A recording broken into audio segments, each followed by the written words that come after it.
காத்து ஊத காத்து சுத்தும் கடல் கரைய பார்த்து சத்தியமா கோயில் கொண்ட சுப்பையா எங்க குப்பத்துக்கு குல விளக்கு நீ ஐயா. வாட காத்து வீச பார்த்து அலையை எடுத்து வலைய போட்டு மீன் பிடிக்கும் தொழில் நடக்குது முத்தையா.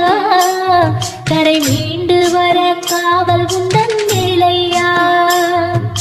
திருச்செந்தூர் ஆண்டவனே வேல் முருகா தினம் உனக்கு நன்றி சொல்வோம் ஆள்மருகா. திருவடியில் தவம் இருப்போம் திருமுருகா.